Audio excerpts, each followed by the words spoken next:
Hey everybody, Tony Phelan here with CompetitionX, and today we have an interesting product from HOTRC. This is the DS-4A radio system. Now this is a 2.4 gigahertz radio system. It has 4 channels.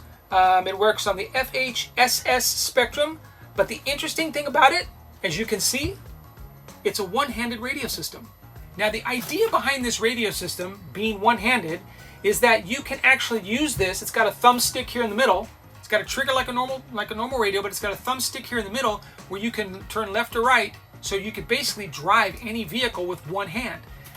I kind of like this idea for stuff like for when you want to film something and you don't have another person to help you. You can actually drive your car with one hand and film with the other.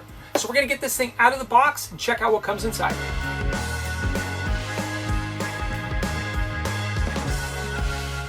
Alright, so the first thing we have here is the instruction manual. It's got Chinese side and then of course a US and English side. Tells you a little about the functions on the radio, power button, reversing, throttle trims, channel 1, 2, 3, and 4, how to control them.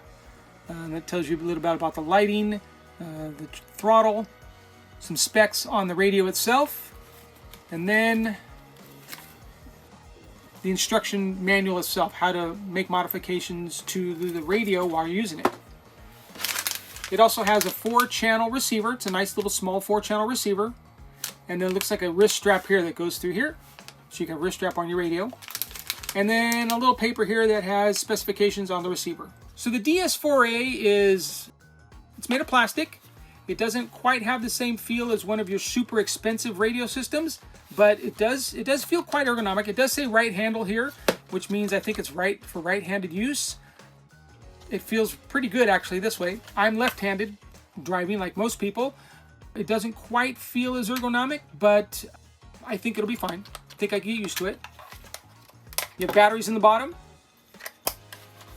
You have your power button, speed button, or your power button's there. This is your speed button. I'll get to that in a second. Has a D-pad, some dual rates there, channels 3 and 4, and then of course your thumbstick for steering. Now this does have nice features to it. It does have endpoints, trims, channel reversing, and mixing, but one of the cool things it has is cruise control. You can set your speed here, press the button here, and then let go. And the car will continue to go at that speed. Then all you have to do is basically thumb wheel left or right. So I do think this is a really great idea for somebody who likes to do a lot of videoing of their own cars. Most likely something like a crawler that's kind of slow speed. You're able to adjust with it, you're able to hit the cruise control, and then you can use your other hand to videotape. That's kind of what I think this is really going to be good for. I also think that this is going to allow somebody who maybe has a disability, can only use one hand, the option to actually learn and enjoy RC. So we're going to take the DS-4A, we're going to get it installed in one of our crawlers, we're going to head out to some rocks, and we're going to give it a try and see how it works driving with one hand.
That's rad.